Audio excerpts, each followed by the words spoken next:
ciencia.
Buenos días. A nombre de la Dirección de Equidad de Género y Diversidad de la Universidad de Concepción, les damos la más cordial bienvenida a la tercera conferencia de Diálogos Universitarios sobre Equidad de Género y Diversidad. Esta se titula Identidad de Género, Nueva Ley en Chile y Perspectivas sobre su aplicabilidad y el cambio social, y será dictada por Andrés Rivera Duarte, académico, consultor internacional de Derechos Humanos e Identidad de Género y director de la Fundación Henry Dunant. Comentamos además que la conferencia será transmitida vía streaming por la señal 2 de la página www.udec.cl. En esta oportunidad saludamos a todas y todos quienes nos acompañan y agradecemos su presencia. Saludamos especialmente a nuestro invitado, Andrés Rivera Duarte, a la vicerrectora de Relaciones Institucionales y Vinculación con el Medio, Claudia Muñoz Tovar, a la directora de Vinculación Social, María Inés Picasso, a la directora de Radio UDEC, Karen Candia Palma, a la directora de Docencia, Carolyn Fernández Branda, a la directora de Servicios Estudiantiles, Verónica Madrid Valdebenito, a la directora de Equidad de Género y Diversidad, Lucía Saldaña Muñoz, a decanas y decanos presentes, a la subdirectora de Equidad de Género y Diversidad, Jimena Goché Marchetti, al cuerpo académico, a funcionarios y funcionarias y al cuerpo estudiantil de pre- y posgrado. Al mismo tiempo, queremos reconocer el apoyo prestado por la Facultad de Ciencias Químicas al brindar este espacio para la realización de esta conferencia. A continuación, recibiremos el saludo de la directora de Equidad de Género y Diversidad, doctora Lucía Saldaña Muñoz, quien además presentará a nuestro invitado.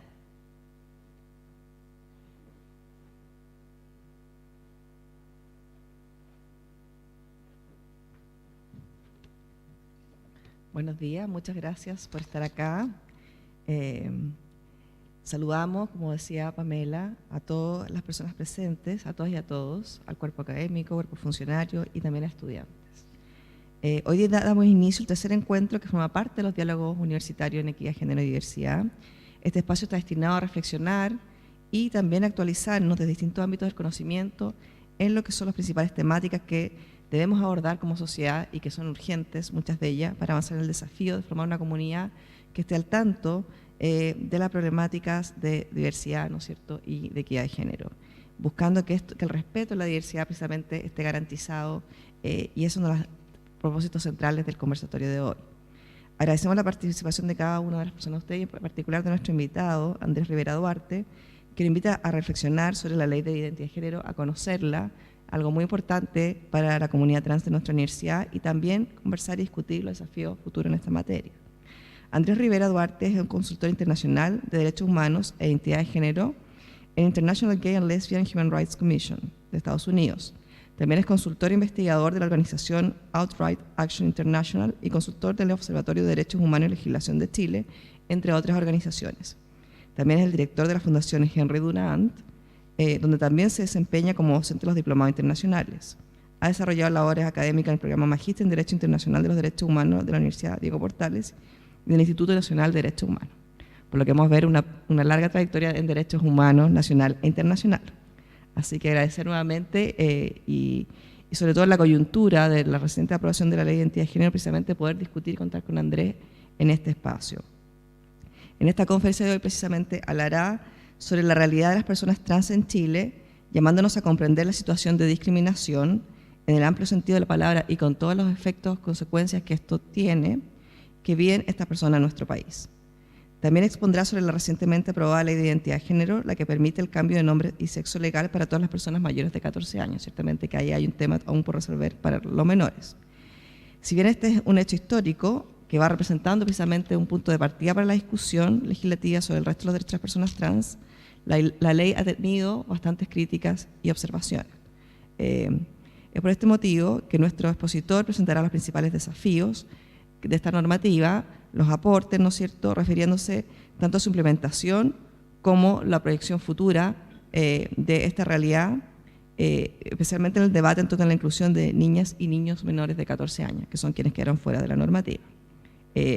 Y por tanto, la centralidad de este ejercicio del derecho a la identidad de género y el derecho a acceder, por ejemplo, en el caso de los menores, a distintos tratamientos hormonales e intervenciones quirúrgicas con el consentimiento informado, entre otros procedimientos.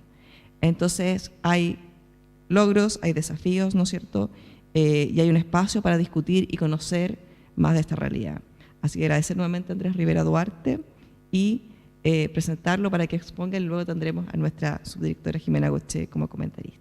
Así que muchas gracias. Lo dejamos con Andrés.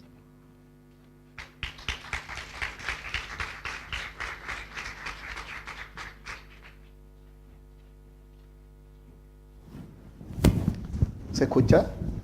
Sí. Hola, muy buenos días a todos, a todas, y al final de esta conversación espero que a todos también. y lo tengamos bastante incorporado. Lo primero es agradecer profundamente la invitación a la Dirección de Equidad de Género y Diversidad de la Universidad, a Jimena Goché, que tengo el honor de ser amigo y transitar en este maravilloso camino que ha significado el desafío en el año 2011 de lo que era el proyecto de ley de identidad de género. Y una de las razones por las cuales estoy acá. Es primera vez, además, que voy a comentar el proyecto de ley de identidad de género que fue aprobado. Así que eso es un doble desafío, haber estado en su inicio y hoy en día estar comentándolo. Dicho todo eso, vamos a pasar a lo que es la presentación que he preparado para esta ocasión. Todo lo que voy a decir lo asumo con absoluta responsabilidad, me pertenece cada opinión que voy a dar, lo hago a título absolutamente personal, ni como académico, ni como consultor, sino que además de hacerlo como Andrés Rivera, como quien ha estado presente en este proyecto de ley. Aclaro esto desde los inicios porque tengo una mirada bastante crítica del proyecto de ley que ha sido aprobado, entonces quiero dejar absolutamente claro que es bajo mi absoluta responsabilidad todas las opiniones que voy a dar. Para empezar a hablar del proyecto de ley de identidad de género, quisiera en primer lugar aclarar algunos conceptos porque a veces tienden a confundirse y esa confusión justamente hace que tengamos una comprensión además un poco errónea de algunas cosas. Y quiero aclarar conceptos en relación a la orientación sexual y a la identidad de género, más aún cuando definitivamente la definición que quedó aprobada de identidad de género es algo que no comparto y que tampoco está dentro de los estándares de derecho humano, ¿no? Primero decir que la orientación sexual es la atracción que uno siente por otro, por otra, por otros o por otras. Y la identidad de género tiene que ver con el sentir interno, personal del ser mujer o hombre, y me parece que esta definición de los principios de Yogyakarta es la que más explica y grafica una definición basada sobre todo en estándares de derecho humano. Y dice que la identidad de género se refiere a la vivencia interna e individual del género, tal como cada persona la siente profundamente, la cual podría corresponder o no con el sexo asignado al momento del nacimiento, incluyendo la vivencia personal del cuerpo, que podría involucrar la modificación de la apariencia o función corporal a través de medios médicos, quirúrgicos o de otra índole, siempre que la misma sea libremente escogida, y también otras expresiones de género, incluyendo la vestimenta, el modo de hablar y los modales. Es bastante amplio, esto se refiere a la persona como ser humano, ¿no? Y entonces la identidad de género es la identificación de cada persona en el género que siente y o reconoce, nombra como propio, que no necesariamente es el asignado al nacer. Cuando nosotros nacimos, miraron nuestros genitales, según eso, según nuestros genitales, dijeron, es niño o es niña. Junto con eso, con la asignación genital de lo que somos, viene una asignación de nombre. Porque si tenemos genitales masculinos, nos van a poner un nombre masculino. Si tenemos genitales femeninos, nos van a colocar un nombre femenino. Son muy pocas las personas que colocan nombres unisex. La gran mayoría coloca nombres que además se le asignan roles. Porque si tengo un nombre masculino, seguramente no pasa tanto ahora, pero sigue pasando porque lo he seguido viendo. Seguramente cuando salga de la clínica o del hospital, de camino a la casa no voy a ir de rosado. Me van a llevar de celestito. Y no voy a llegar a una cunita de cubrecama con Frozen, sino con un cubrecama del Hombre Araña. Aún suelen suceder ese tipo de situaciones. Aún el nombre y nuestros genitales nos asignan inmediatamente algunos roles y funcionalidades sociales, ¿no? Por lo tanto, en la identidad de género tenemos una identidad de género masculina, quienes se identifican con lo masculino, quienes se identifican con la identidad de género femenina, pero también tenemos género no fluido, tenemos género no binario y tenemos genderqueer. Y entonces no solo somos hombres y mujeres. Hay un abanico maravilloso de conocimiento maravilloso de expresiones y de identidades de género, que no están reflejadas en el proyecto de ley. En el proyecto de ley lo único que está reflejado es ser hombre o mujer. O sea, seguimos repitiendo estereotipos con los cuales aún no aprendemos de una sociedad que ha seguido marcando estereotipos, donde todavía no aprendemos, donde aún podemos ver titulares en los periódicos que son realmente poco correctos, por llamarlos de alguna manera, que tienen que ver cómo vamos cosificando, sobre todo cosificando y transformando en objeto a la mujer. Y aún así nuestra definición de un proyecto de ley en este año 2018, sigue repitiendo ese mismo estereotipo. En la orientación sexual, que es cuando más se confunde, tiene que ver con la atracción que yo siento por una persona, por una o por varias personas. Y entonces nos encontramos con las personas heterosexuales, con las personas gay, con las personas lesbianas, con las personas bisexuales y con las personas pansexuales, que son demostraciones afectivas, amorosas, sensitivas, sexuales por alguien o por varias personas. Y entonces lo primero que tenemos que comprender es que la identidad de género y la orientación sexual son caminos paralelos, no es el mismo camino. Por ende también una persona transexual puede tener la orientación sexual que quiera. No necesariamente alguien que se identifica con la identidad de género masculina va a ser heterosexual. Podría ser perfectamente bien gay, le pueden gustar los hombres, podría ser bisexual, le pueden gustar hombres o mujeres, podría ser pansexual, tener una atracción por la persona, independiente de los genitales o la identidad de género de esa persona. Y entonces también eso es sumamente importante que lo incorporemos, porque tampoco está en la ley, porque de una u otra manera la ley no solamente marca el estereotipo de hombre y mujer, sino que además marca un estereotipo que tiene que ver con la heterosexualidad. Tenemos que responder a un modelo heterosexual. Pareciera que si uno está fuera de ese modelito, ¿no?, empiezan las complicaciones inmediatamente. Esta es la típica galletita jengibre que se ocupa, yo creo que ya en el 100% todas las veces que converso sobre estos temas, ¿no?, que tiene que ver con la identidad de género que está en nuestro cerebro, la orientación sexual relacionada con la afectividad, la expresión de género, lo que está por fuera de nuestro cuerpo, el sexo, nuestros genitales propiamente tal, ¿no?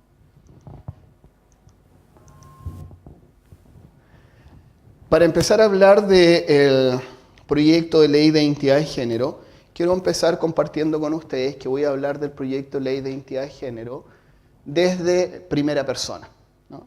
Yo he hecho un proceso de vida de haber nacido niña, haber cumplido con los roles sociales establecidos en ese minuto, que era hacer la confirmación, provengo de una familia católica apostólica romana, haber vivido mi niñez y adolescencia como niña, y un poquito más de la adolescencia en realidad. Yo hice mi proceso a los 38 años, así que es un poco más de la adolescencia, ¿no? Y haber hecho un proceso desde María Georgina a Andrés Ignacio. Y entonces además soy una persona trans. Y soy una persona trans que me empiezo a vivir a partir de los 38 años, 16 años atrás, tengo 54 años, cuando estos temas no se hablaban, cuando esto no era parte de ningún discurso político, menos de campaña. Porque también ha sido bastante interesante cómo hoy en día nuestros legisladores y legisladoras han asumido este discurso para las campañas, ¿no? Cómo de repente todos se pusieron súper respetuosos y respetuosas de estas realidades. Eso es un fenómeno social que sería muy interesante investigar. Cómo los legisladores y legisladoras toman muy rápidamente algunos temas o banderas de lucha y los hacen parte de sus campañas, que por supuesto posteriormente se olvidan, ¿no? Eso también es interesante poder analizarlo. Y entonces, como persona trans, es que empiezo a vivir una serie de situaciones en las cuales se dificulta el ejercicio primero de mi profesión, siendo educadora de párvulos. Estudié en la Universidad Católica, mi título estaba dado a nombre de María Georgina, mi nombre legal anterior. Yo obtuve mi cambio legal recién en el año 2007, de María Georgina Andrés Ignacio, de sexo femenino a sexo masculino, con todas las implicancias que significó un procedimiento poco respetuoso, poco digno, bastante discriminatorio y bastante vulnerador de derechos en ese minuto. Pero finalmente obtuve mi cambio legal.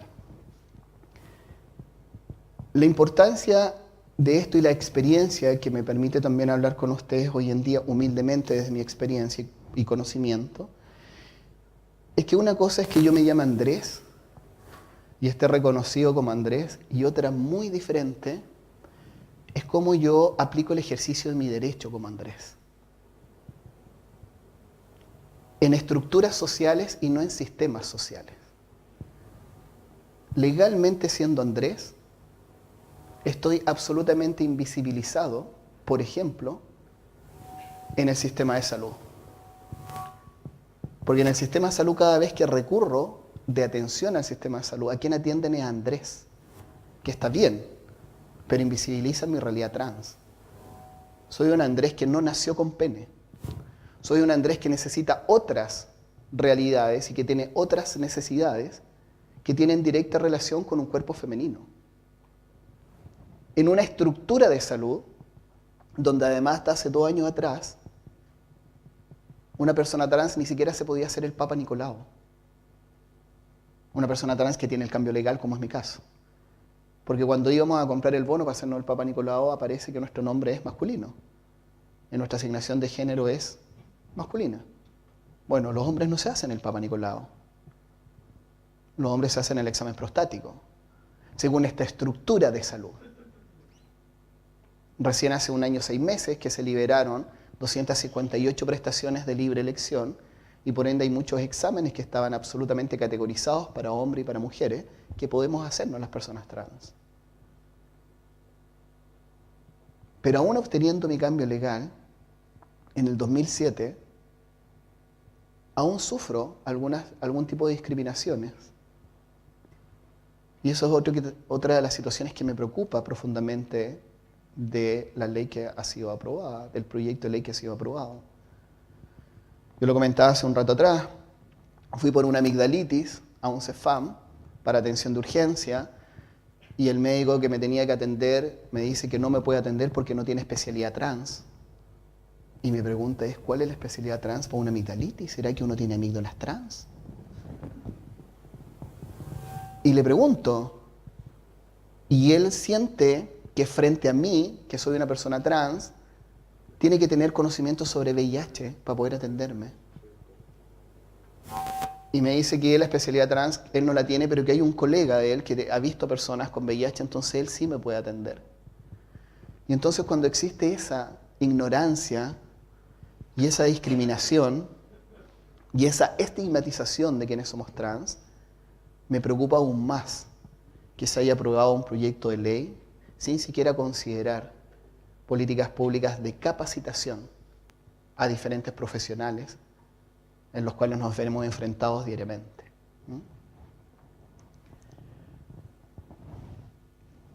¿Cuál es la importancia del cambio de nombre? ¿Cuál es la dignidad que va de la mano o unida a este cambio de nombre?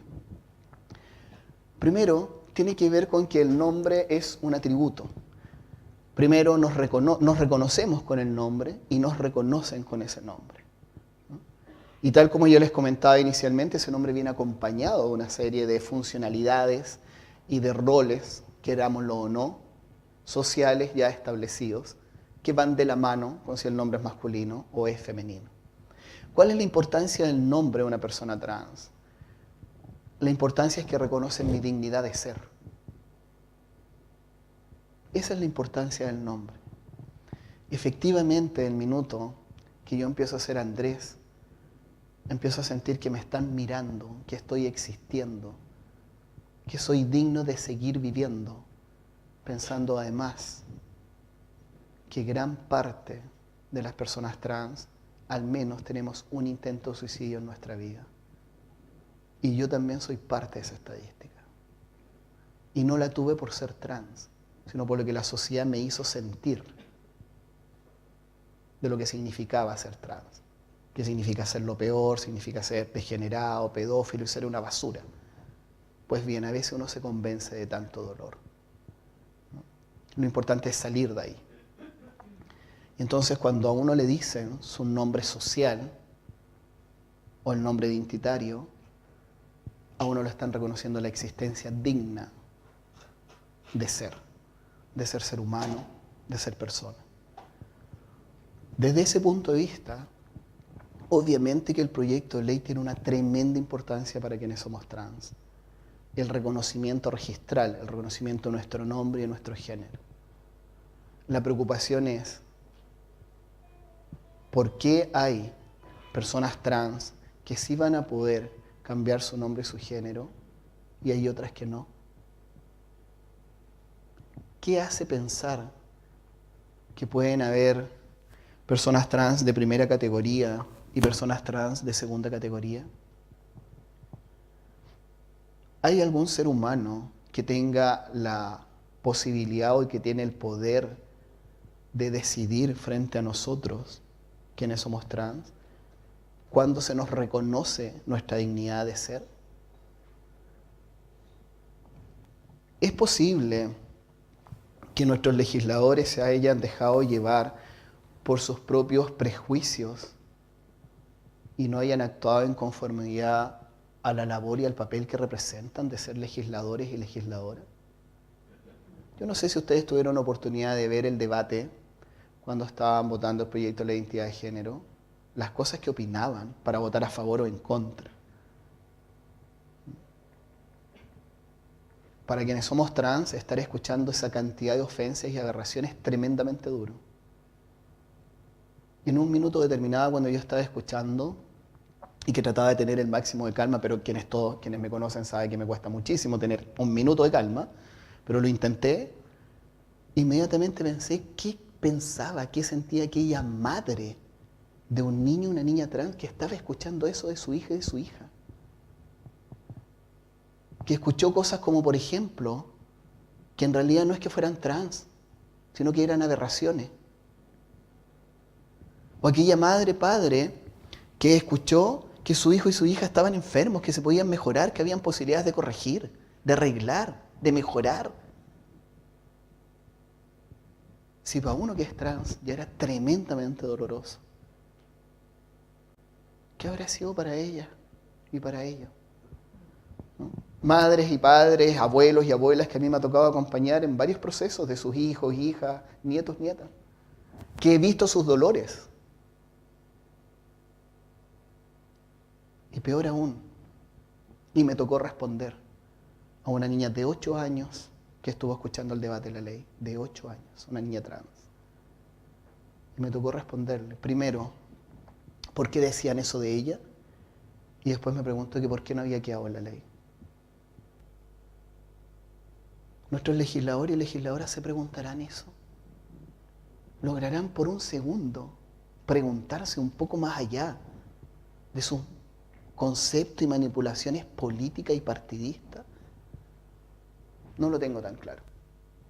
Bueno, hay una investigación que lo hizo un psiquiatra de la Universidad de Harvard en relación al reconocimiento de la identidad de género de los niños y niñas mientras más pequeños y pequeñas puedan ser, cómo alcanzan niveles, lo más increíble que esto es cómo alcanzan niveles de felicidad y aceptación. O sea, lo básico que buscamos como seres humanos, eso logra el nombre.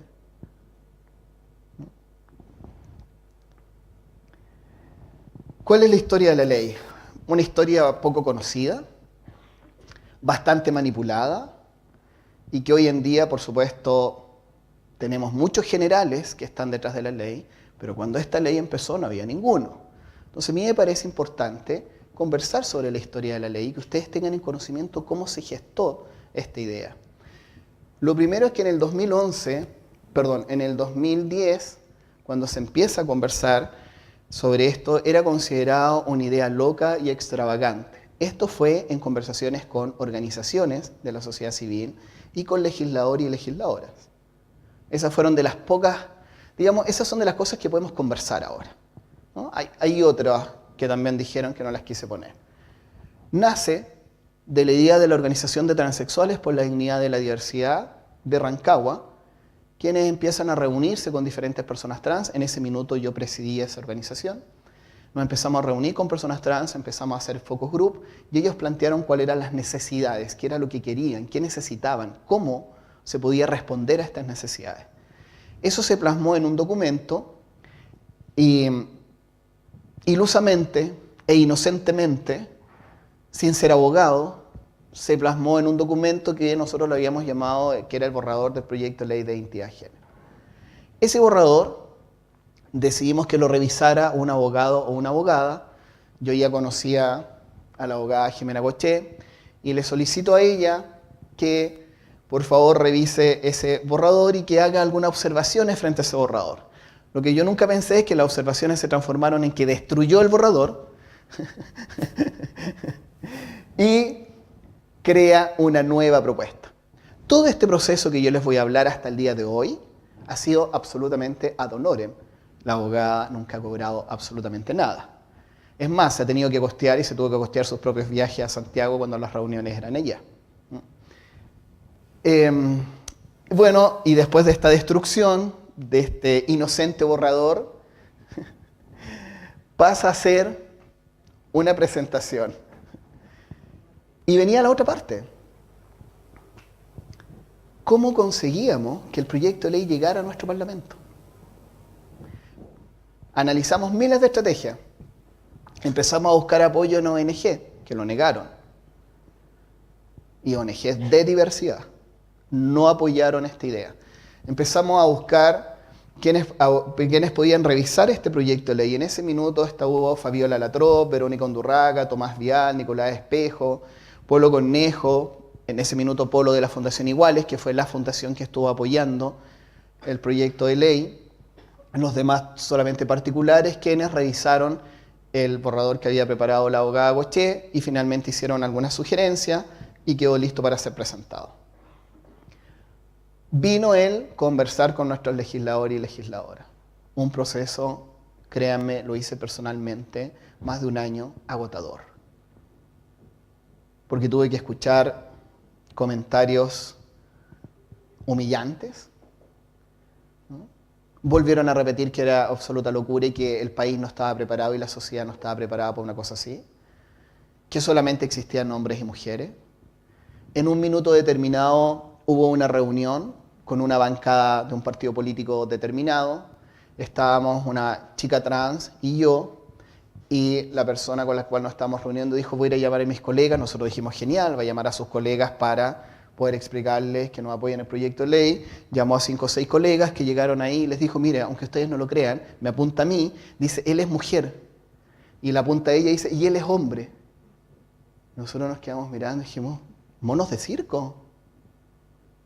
O sea, nunca fue a llamar a sus colegas para que se sumaran a este día, sino para mostrar lo raro que éramos. Bueno, ese tipo de situaciones vivimos hasta que conseguimos 5 firmas, que eran las que teníamos que tener para ingresar el proyecto de ley. En un minuto determinado, conversando con la abogada Gochet, dijimos: ¿se ingresa a la Cámara de Diputados o se ingresa a Senado? Y dijimos: Senado, son menos, va a costar un poco menos educarlo, porque teníamos que pensar también en lo que se venía. Y lo ingresamos en el Senado. Cuando fuimos a ingresar el proyecto de ley, 5 minutos antes de quienes nos estaban apoyando, que era la senadora Jimena Rincón, el senador Letelier, en ese minuto ellos se acercaron, y la senadora Lili Pérez, se acercaron a conversar con nosotros y nos dicen: tenemos un problema. No tenemos los votos para que al minuto de ingresar el proyecto de ley se pueda votar a favor para tramitarlo, porque están los niños y las niñas, que era el artículo número 8 de ese proyecto de ley. Nos dicen: saquen este artículo y nosotros apoyamos. Y no vamos a tener ningún problema y vamos a tener los votos. La senadora Lili Pérez y el senador Letelier y la senadora Rincón dicen: nosotros nos comprometemos a que ingrese este artículo a través de una indicación. Ante eso fue que en 5 minutos prestaron un computador, la abogada Gochet rearma de nuevo el proyecto, se saca el artículo número 8 y se ingresa, que finalmente fue votado, y sí hubo 28 votos a favor y 2 abstenciones, lo que era bastante bueno, y empezó la tramitación del proyecto de ley. Todos los 2 primeros años fuimos invitados, Jimena, Tomás Vial, la gran mayoría de los abogados que nos apoyaron y quien les habla como experto a hablar sobre el proyecto de ley y la importancia de legislar y la importancia de que fuese respetada la identidad de género. Estaba la definición de los principios de Yogyakarta en el proyecto inicial, cosa que no está en el proyecto final. Habían algunos principios enunciadores que estaban en el inicial, que no están en el final, y ahora agregaron otros más que a mí me parece también, en un minuto lo vamos a conversar. Me parece este doble discurso de qué es lo que agregan y qué es lo que sacan, ¿no?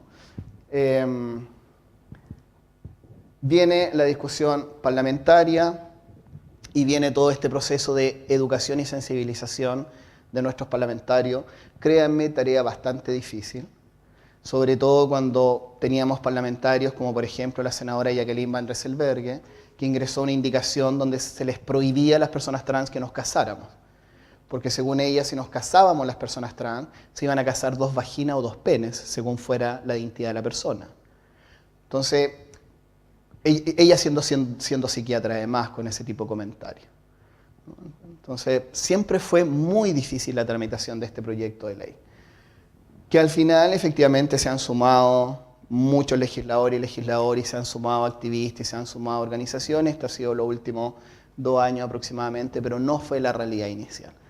La realidad inicial, yo debo reconocer además, y públicamente lo quiero decir, que la abogada Gochet tuvo una valentía tremenda para seguir empujando este proyecto de ley, no teniendo mayores apoyos y teniendo la crítica, porque pasó a ser la abogada de la diversidad, como cuestionada además, ¿no? Pero aún así siguió adelante y seguimos adelante con este proyecto de ley. Bueno, hoy todos son generales. Y todos han sido dueños de este proyecto de ley, pero no fue así. Ok, proyecto de ley. Aspectos a comentar. Conceptos, poco ya vimos en realidad en relación a la identidad de género. Los principios, a mí me llama la atención, al menos 2 principios, no me recuerdo en forma exacta la redacción, pero uno tiene que ver con el interés superior del niño, que lo reconoce como tal, y la autonomía progresiva del niño. Habla de esos 2 principios y dejan fuera a los niños. O sea, ¿dónde me perdí? ¿En qué minuto sufrieron un shock nuestros legisladores y legisladoras y son capaces de hablar de derecho humano y autonomía superior e interés superior, pero solo de 14 años hacia arriba? Ahora, hablan de autonomía a los 14 años. ¿Qué autonomía? Si además tienen que estar en un programa 1 año de acompañamiento. Tienen que esperar hasta los 15 años, siempre y cuando estén 1 año en un programa de acompañamiento. Programa de acompañamiento que desconocemos. Con expertos. ¿Cuáles?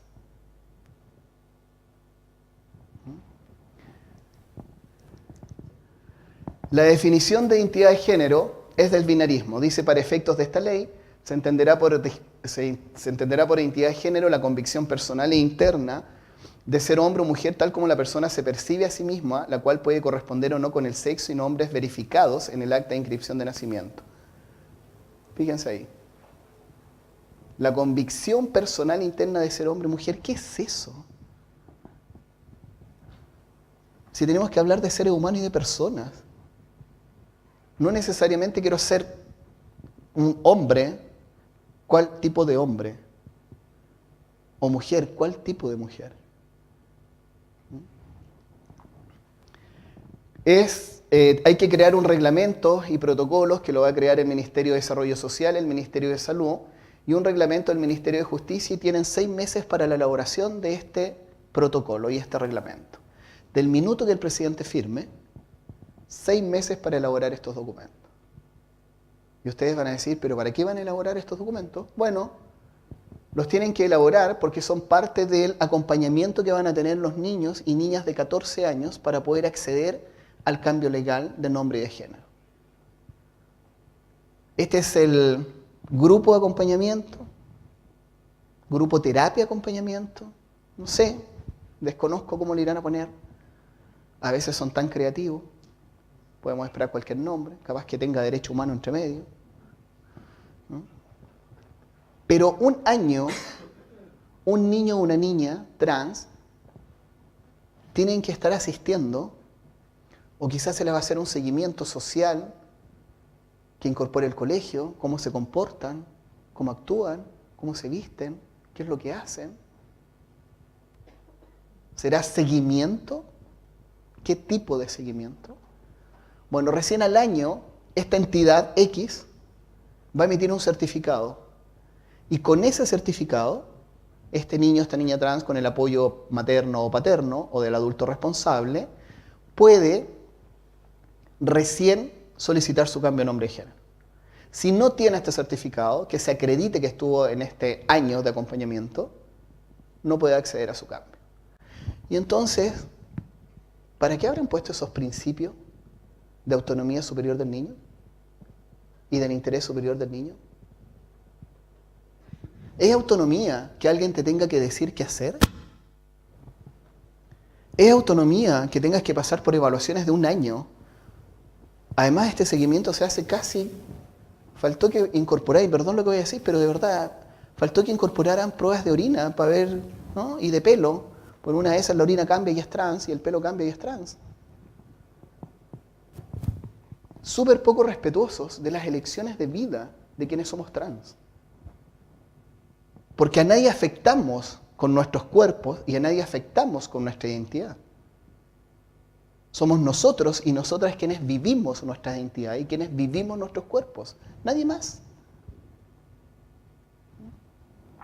Después de la creación de eso van a venir 4 meses en los cuales hay que capacitar a los tribunales de justicia. ¿Por qué?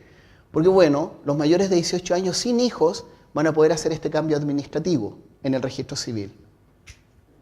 Entre 14 años y 18 años, después de pasar por este año de acompañamiento, lo pueden hacer en un tribunal de familia.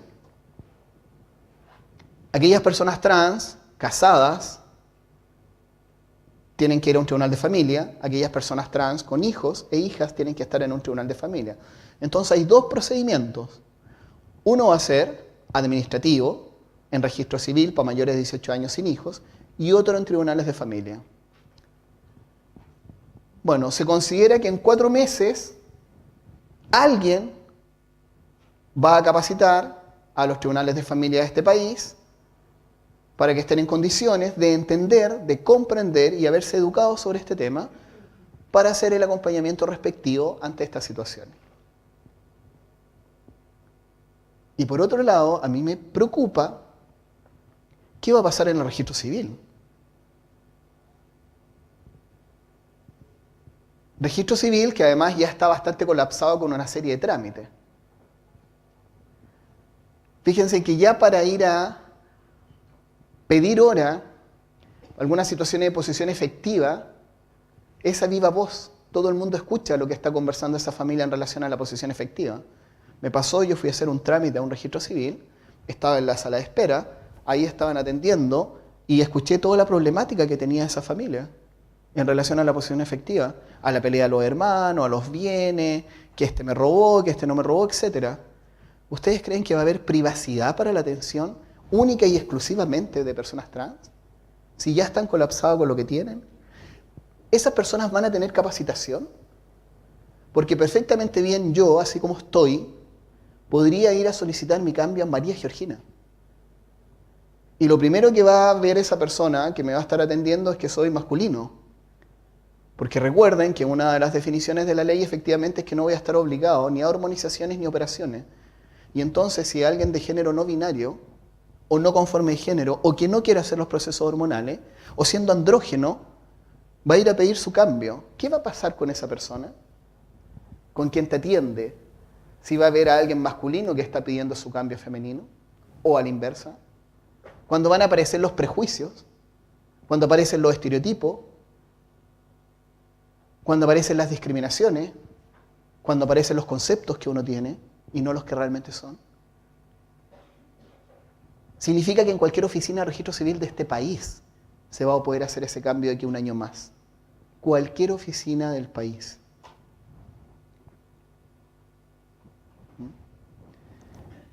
La aplicabilidad es al momento de la firma 1 año. Un poco los que les comenté, las personas mayores de 18 años no casadas y residentes tienen que cambiar a un proceso administrativo. Necesita 2 testigos para poder hacerlo en el registro civil y tiene una duración de 45 días.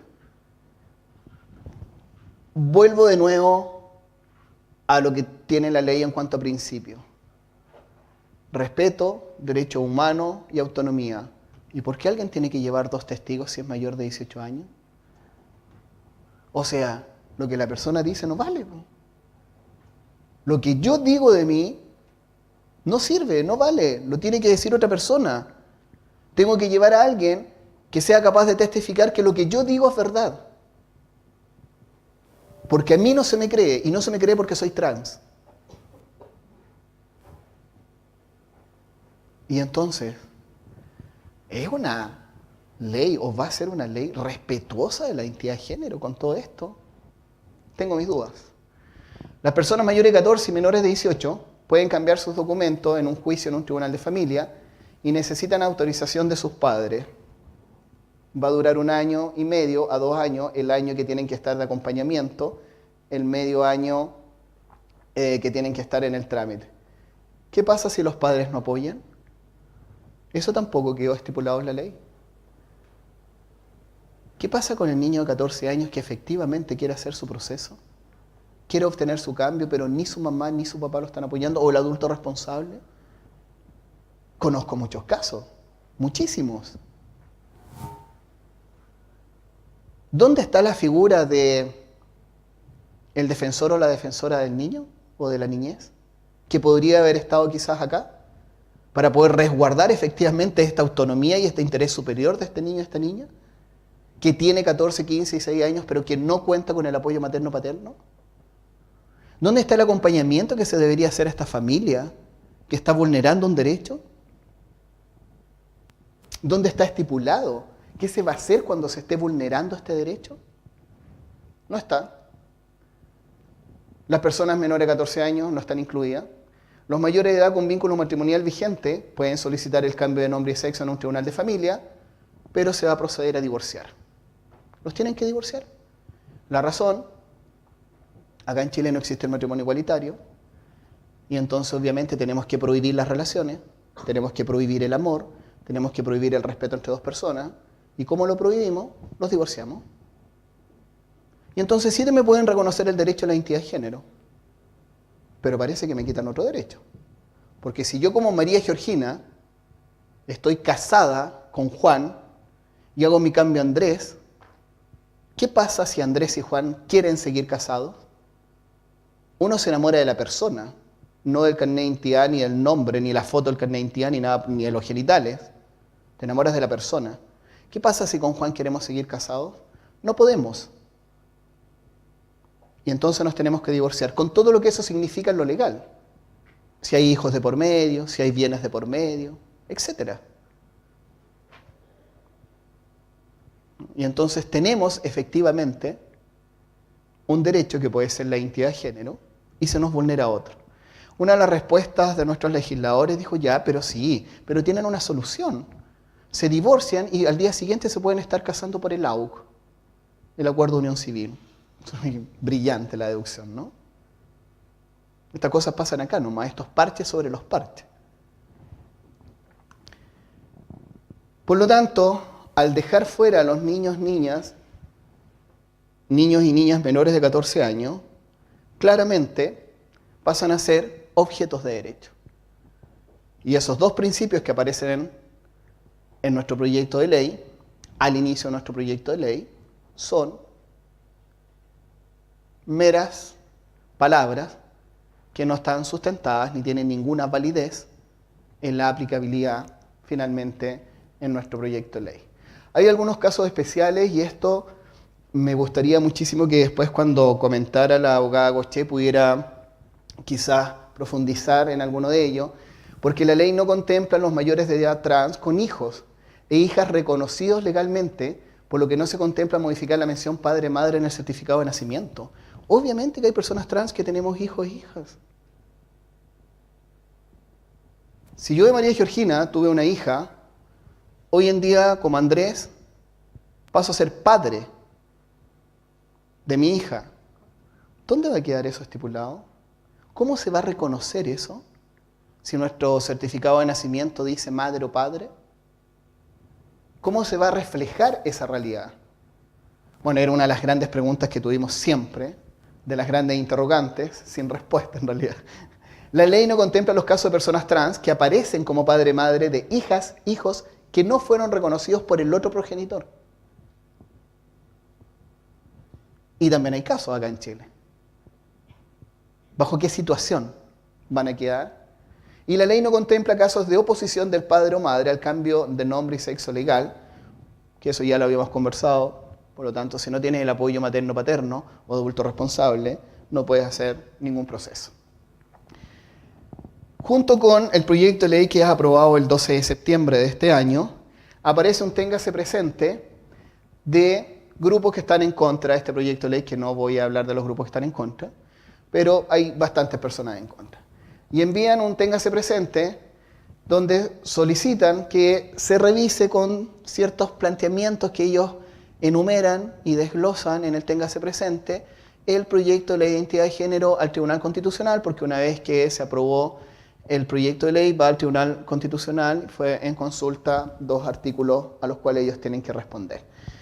Y una de las cosas interesantes que a mí me parece de este téngase presente es que de los antecedentes que adjuntan para que se tenga presente y rechazar el proyecto de ley de identidad de género, resulta que ahora dicen que los instrumentos y recomendaciones de la Organización de Naciones Unidas, de la OEA, de los diferentes comités de Naciones Unidas, del Consejo de Derechos Humanos, la sentencia de Karen Atala, no son vinculantes. Y entonces este proyecto de ley, que es basado un poco en estándares internacionales de derechos humanos, que considera todo eso, lo que dice es que estos grupos, lo que dicen es que eso ahora no hay que verlo. Eso no puede llevarse a esos estándares de derechos humanos, no pueden llevarse al proyecto de ley de identidad de género. Entonces, como no pueden llevarse al proyecto de ley de identidad de género, no puede ser la base de aprobar este proyecto de ley. O sea, esto es jugar con los derechos humanos, pues cuando me conviene, los pongo sobre la mesa. Y cuando no, los guardo en el bolsillo. Interesante manera de ver los derechos humanos. ¿Cuál es la respuesta del Tribunal Constitucional?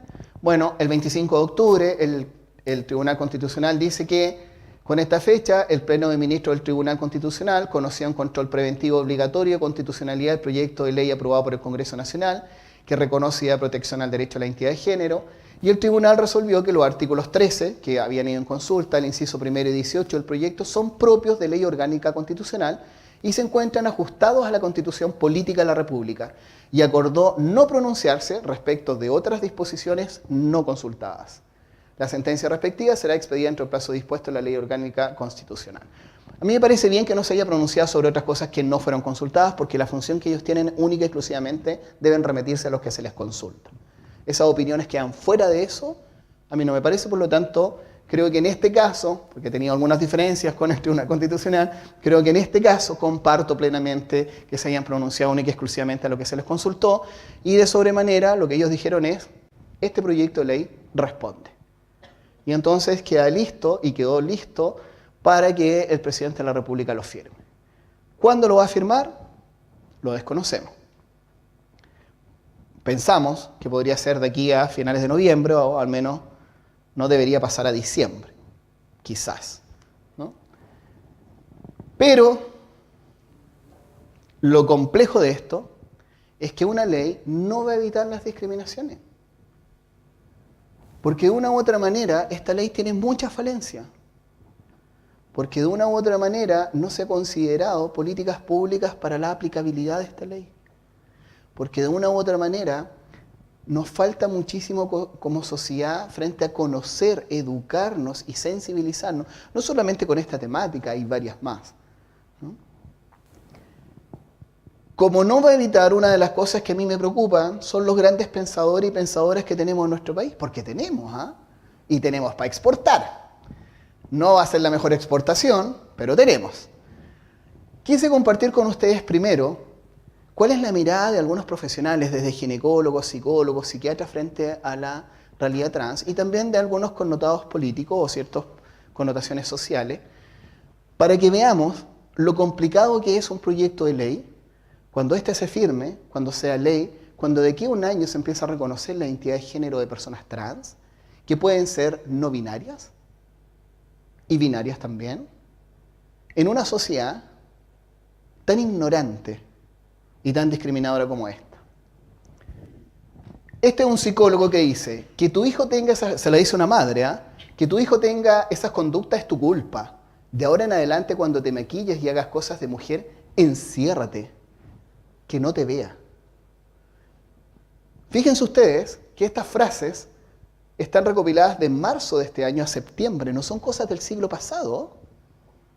Son profesionales que además son jóvenes, que han terminado hace muy poco, hace un año, 2 años, que uno podría decir estereotipadamente que es gente antigua. No, fíjense, no es gente antigua. Cómprale pistola de juguete, así se hará hombre. Un psiquiatra, un padre. Entiende que eres mujer, te voy a tratar por Juana hasta que te acostumbres. Un psiquiatra a un hombre trans, que no le quiere reconocer su identidad de género. Piensen ustedes además que está consignado en el proyecto de ley que uno tenga que tener un certificado, no que acredite la identidad de género, pero en el fondo es lo mismo, solo que con otras palabras. desvirtuaron bastante, pero finalmente yo no creo en ese certificado.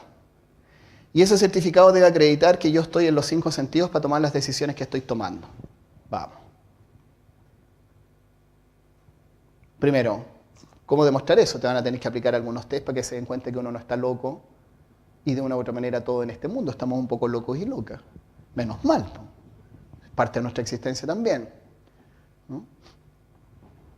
Pero con profesionales así, ¿se pueden imaginar ustedes qué certificado puede emitir un psicólogo y un psiquiatra? Obviamente van a decir que esos niños están locos, ¿no? Si son capaces de decir eso.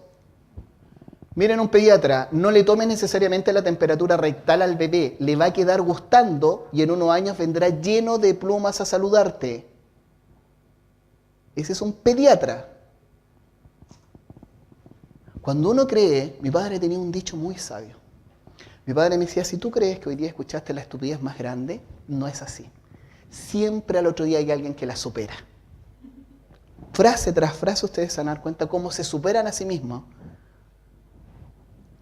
Estoy seguro de que si me dan tiempo suficiente para conversar, le puedo sacar el antecedente de abuso a todos los homosexuales. Eso lo dijo un pediatra. Tú tienes vagina, me da lo mismo como quieras ponerte.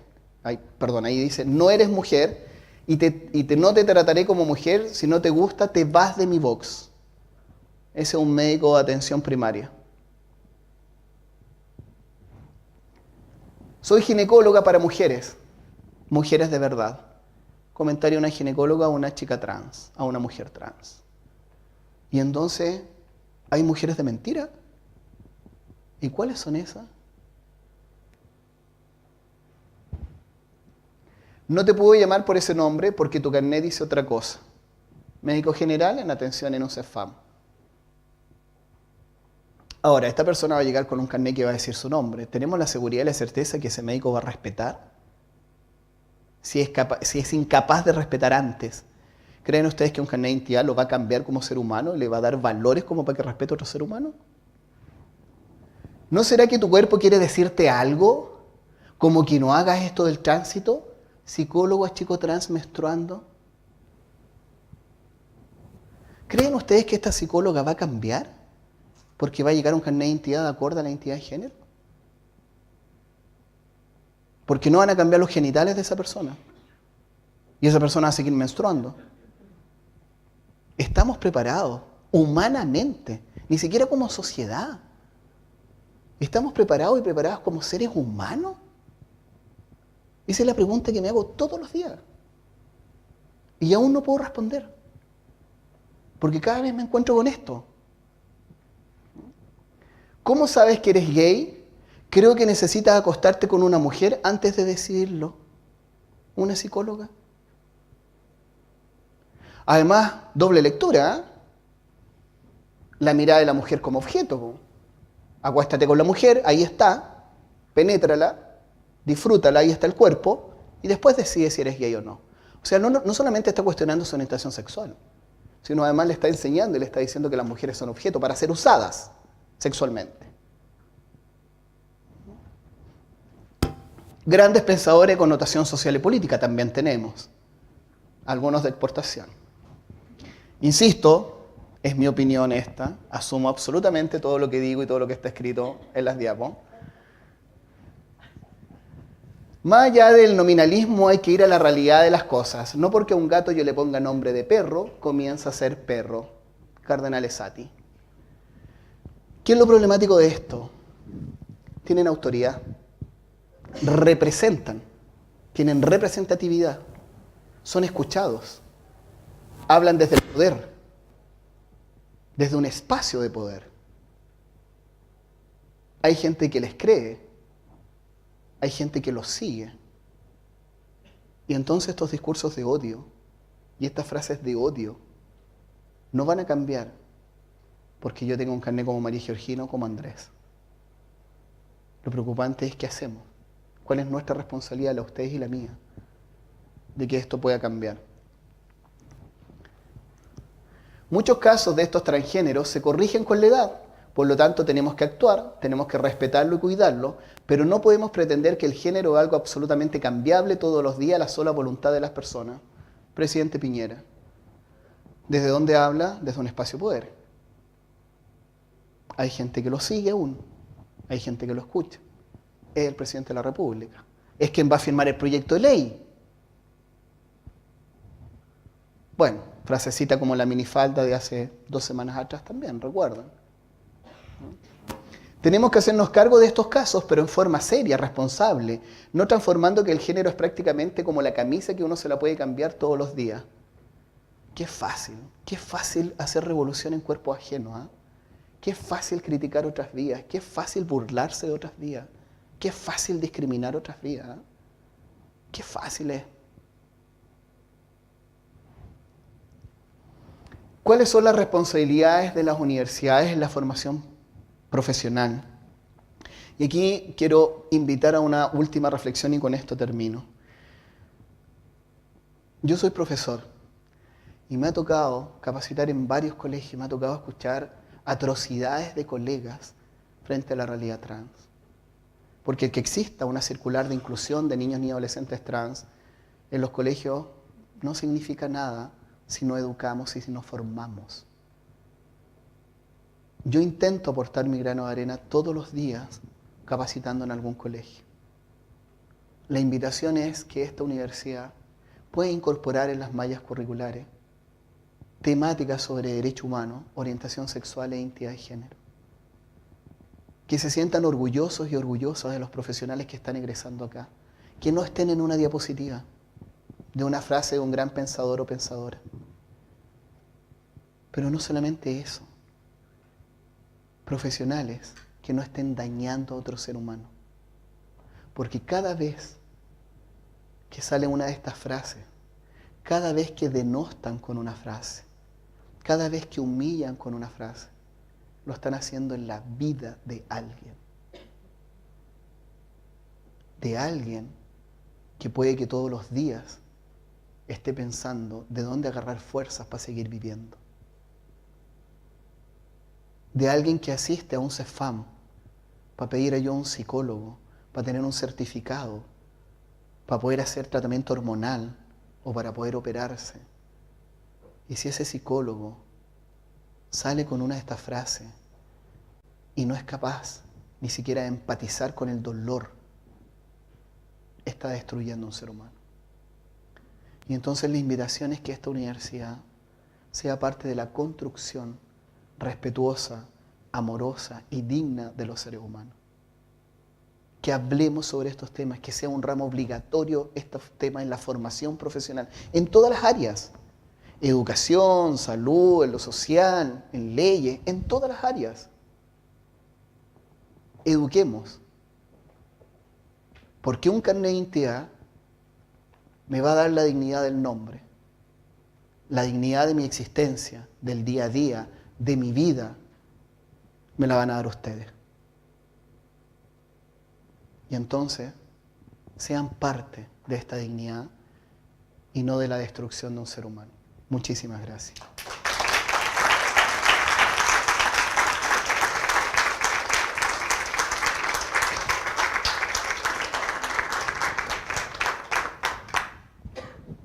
Agradecemos la enriquecedora conferencia de Andrés Rivera Duarte, quien ha expuesto sobre la realidad trans en Chile, contextualizando sobre la ley de identidad de género y nos ha planteado los desafíos que enfrentamos como sociedad respecto a ella. Para comentar su exposición, dejaremos con ustedes a la profesora y subdirectora, doctora Jimena Goché Marchetti, quien hará algunas reflexiones en torno a lo expuesto.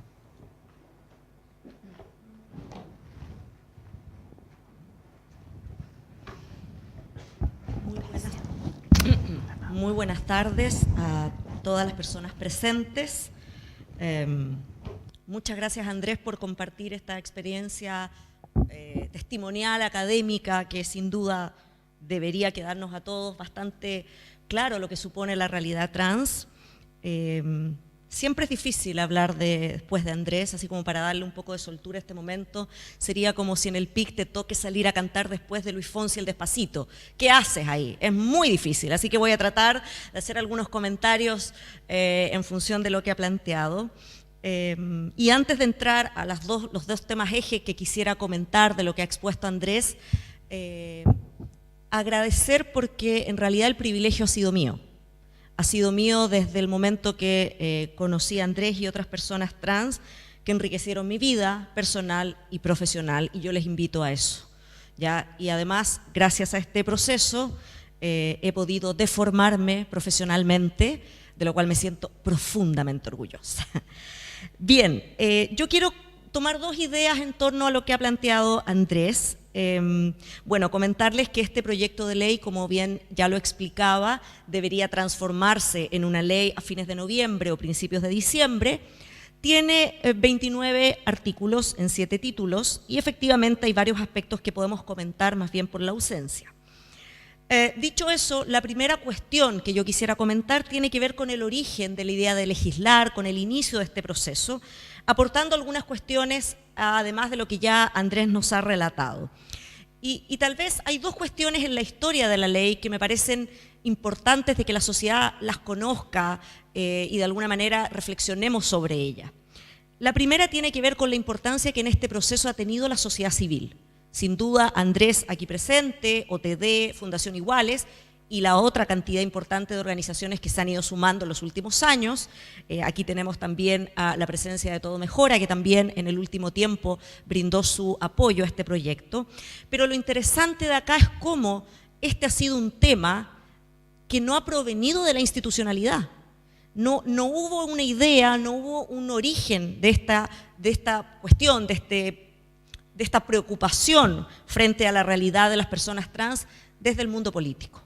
Y creo que eso no es menor, porque pese a que el origen no vino ahí, muchos de los problemas que hubo durante la tramitación sí fueron generados por ese mundo político, lo que nos debería llevar a reflexionar muy bien cuando nosotros elegimos a nuestros representantes en los procesos que hoy día nos hemos dado, o nos han dado, dirán algunos, en materia de representación. Y entonces me parece que es importantísimo reconocer el rol de la sociedad civil como parte de quienes van poniendo en movimiento esta sociedad y las demandas que tienen determinados grupos de la población. Cuando me refiero a el rol de los actores políticos, quiero centrarlo en una cuestión que tiene que ver con cuánto duró esta tramitación y por qué. Hubo más de 14 periodos de indicaciones, si no tengo mal el dato, para un proyecto que originalmente tenía muy pocos artículos, que cuando ingresa, como lo decía Andrés, el 7 de mayo del 2013, ingresa en una versión que no satisfacía a los que en ese momento apoyábamos la idea, pero para decirlo en un lenguaje coloquial fue lo mejor que se pudo hacer para obtener esas 5 firmas. ¿Ya? Y me refiero, por ejemplo, a que contemplaba un procedimiento por vía judicial muy similar a lo que hasta hoy día se aplica, que es la tramitación de los cambios de nombre y sexo en función de la ley de cambio de nombre, que es una normativa de la década de los 70 y pensada para otra cuestión, ¿ya? Como digo yo en el ejemplo en clase, está pensada para Pablo Neruda, ¿ya? Que la gente lo conocía como Pablo Neruda, pero su nombre sabemos que no era tal. Y entonces, ese acuerdo de políticos ya comenzó a fracturarse el primer día, como lo recordaba Andrés efectivamente cuando dice, mira, los acuerdos políticos no tenemos que sacar a la infancia, que había sido un tremendo tema. Si nos pudiéramos remontar al año 2013, tal vez todas las personas que participamos en ese momento de distintas maneras, me atrevería a decir que había una especie de consenso en ciertos puntos que eran basales en esto. Lo que tenía que salir era una ley desde un enfoque de derechos humanos, no una simple adecuación registral. En segundo lugar, tenía que contener un procedimiento que no fuese vulneratorio, lo que supone la no patologización del procedimiento ni de la persona. Tenía que incluir a los niños, niñas y adolescentes y, por cierto, velar en todo lo que correspondiera por la seguridad jurídica. Por eso que desde siempre el proyecto contempló, y lo hace hoy día, que la persona mantiene su cédula, cuestiones que son evidentes, pero que era importante marcarlas. Y en esa trayectoria, estos 14 periodos de indicaciones fueron o intentaron, y en algunos casos lograron, alterar cuestiones que eran sustantivas. Y lo digo porque muchas de las iniciativas iban hacia atrás, mientras que la sociedad civil iba hacia adelante. ¿Por qué? Porque en estos años de tramitación, los estándares internacionales, que a diferencia de la presentación que se hizo fuera de plazo, por cierto, en el Tribunal Constitucional, sí obligan a Chile en muchísimas materias, fueron avanzando.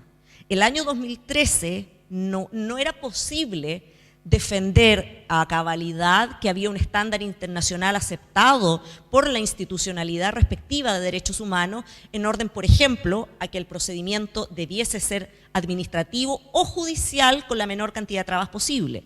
Tampoco estaba totalmente construido el estándar internacional respecto a la orientación, a la inclusión de los niños, niñas y adolescentes.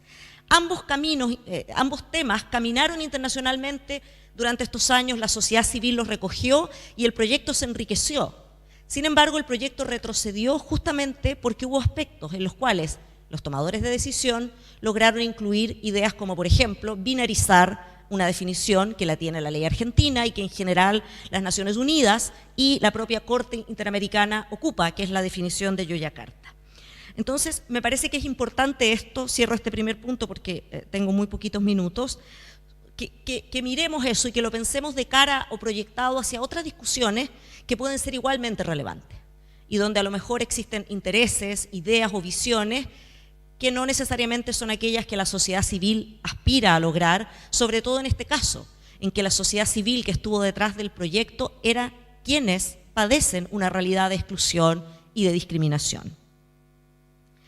La segunda cuestión a la que me quiero referir es a lo que podríamos llamar las cuestiones que aún quedan abiertas, pero específicamente haciendo una bajada a la ausencia de los niños menores de 14 años. Particularmente creo que hay cuestiones en el proyecto de ley, como va a salir prontamente como ley de la República, que son complejas desde la perspectiva de su aplicabilidad. Por ejemplo, el proceso administrativo para mayores de 18 años, que ya refería Andrés, mayores de 18 años sin hijos, es un proyecto que yo me atreví a calificar de sui generis, perdón, un procedimiento de sui generis, porque incluye testigos, unas audiencias, algo que en el registro civil hoy día no se hace en otras materias. Hasta las posesiones efectivas son mucho más rápidas. Entonces ahí vienen, como ya bien lo decía Andrés, las preguntas que surgen de, claro, hemos logrado un procedimiento administrativo, pero ahora tenemos que implementarlo y ese es un tremendo desafío país. Me parece que en materia de familia hay también algunas cuestiones que quedan abiertas, ya lo planteaba Andrés y efectivamente no tenemos la solución. Durante los años 2011, 12, 13, cuando comentábamos este proyecto, más de alguna vez con los colegas, con Fabiola Latrop, con Nicolás Espejo, con Tomás Vial, nos reuníamos y nos preguntábamos qué va a pasar con los hijos, qué pasa con el certificado, qué pasa con el dato registral, y hasta el día de hoy yo creo que no tenemos respuesta, porque además ese es un tema también abierto en otros ordenamientos a la sin respuesta. Pero de esos temas yo sí saco un desafío que me parece que la ley no acogió o que no se ha acogido, y es la necesidad de hacer una mirada integral del tema de la identidad de género. ¿Una mirada integral de qué? De la regulación de la familia y del estatuto de las personas en Chile. Nosotros tenemos un estatuto de las personas y un estatuto de la familia cuya matriz está en el siempre o nunca mal ponderado Código Civil de 1855. Y como lo decía una persona a la que me tocó escuchar hace unas semanas atrás en otra exposición, que se refería a ella al Estatuto de las Personas con Capacidad en el Código Civil. Y entonces parte diciendo, el Código Civil regula la capacidad jurídica de las personas y lo hace de manera extraordinaria. Hizo una pausa de inflexión y yo ahora sumo para 1855. Entonces, parafraseando a aquella colega, digo lo mismo. Nuestro estatuto jurídico en materia de familia y en materia de la persona, la regulación de las personas llamadas naturales en la legislación chilena, es un estatuto que no se acorde a la realidad. Y cuando se comenzó a tramitar esta ley, en su momento se procuró, y creo que lo hicimos quienes de alguna manera hemos estado vinculados a esto, tratar de internalizar la idea que no basta con tener una ley. Y hoy día, cualquiera haya sido el proyecto, incluso el que se presentó con las deficiencias que tenía el 2013, el que pudo ser una mejor ley que la actual, que yo diría que es el de hace como un año y medio, que era bastante mejor a lo que hoy día tenemos, en cualquiera de esos casos, la situación de familia, la realidad familiar no queda cubierta. Y no queda cubierta de nuevo porque estamos usando la misma técnica de regulación de muchas otras materias, que es parcelada, ¿ya? Que no piensa en la interseccionalidad, que no piensa en todas las condiciones que están alrededor de una persona, en este caso una persona trans. Y entonces tal vez ahí un desafío importante, una cuestión abierta, interesante para Chile, es cómo repensamos la familia, la sociedad, las personas, ¿ya? Y termino con un par de ideas sobre los menores de 14 años. Efectivamente, y quiero reconocer de aquí el gran aporte que en su momento hicieron mis queridos amigos Fabiola Latrop y Nicolás Espejo, con quienes pensamos una norma de infancia hace varios años ya, pensando en reconocer a través de esa norma la autonomía progresiva, el interés superior, la responsabilidad parental, que no es un derecho de los padres, sino que es una responsabilidad, pero sobre todo pensando en generar la posibilidad de que los niños pudiesen intentar este procedimiento con un acompañamiento distinto a lo que hoy día se piensa, porque efectivamente los niños están en un proceso de construcción y por lo tanto hay que hacer una distinción ahí respecto a los adultos. ¿Qué temas hoy día podríamos plantear a propósito de la exclusión de los menores de 14 años? Ya Andrés ha explicado que los mayores de 14 y menores de 18 harán un procedimiento, quienes así lo quieran, en el Tribunal de Familia. Claramente esto generó toda una duda y lo pongo como una cuestión abierta al debate que tenemos que plantearnos como sociedad. Y es esta cosa rara, para decirlo así, de un estatuto de los niños en el Código Civil que nos dice que son incapaces, les da ciertos nombres, que no pueden hacer nada, una regulación en lo penal donde algunos dicen, oye, desde los 12 años hay que meter al niño preso, casi, digamos, para exagerar el discurso, a las dinámicas que plantean, con apoyo científico, que los niños sí están en condiciones de tomar una serie de decisiones que son propias de su construcción identitaria y que ese proceso, por lo demás, es individual. O sea, tampoco podemos nosotros estandarizar o categorizar, porque este niño de 8 años, o niña, puede tener muy clara su identidad de género y una serie de otras cuestiones propias de su proceso de crecimiento y socialización. Y el de al lado puede no tenerlo claro. Entonces, ese tipo de discusión, desde lo que a uno le tocó mirar las discusiones de este proyecto en los últimos años, creo que no se ha entendido como país. ¿Ya? Y podríamos proyectar un montón de otros temas en que la cuestión de la infancia todavía no se aborda como cuestión de derecho, lo cual, entre otras cosas, tiene su causa en el adultocentrismo con el que nos hemos criado. Esto es una opinión muy personal, pero creo que nosotros somos una sociedad antropocéntrica, androcéntrica y adultocéntrica. Nos creemos el centro del mundo, por supuesto los hombres son el centro y los adultos somos el centro. La AAA no le hace bien a la sociedad, aunque Duracell pudiese decir lo contrario, pero no. Entonces, tenemos aquí una cuestión súper relevante con el tema de los niños, niñas y adolescentes, ¿ya? Y yo creo que eso plantea un desafío al país. Y fíjense que el desafío no es menor porque en paralelo a este proyecto, aunque ahora está detenido, se tramita la Ley de Garantías de Infancia, que Chile no tiene. Llevamos no sé cuántos años y parece que ahora sale y no sale y va y vuelve, pero en el proyecto de ley de garantías, en que también nos tocó en algún momento presentarnos ante el Congreso, se incluye el derecho a la identidad de género de todos los niños, niñas y adolescentes.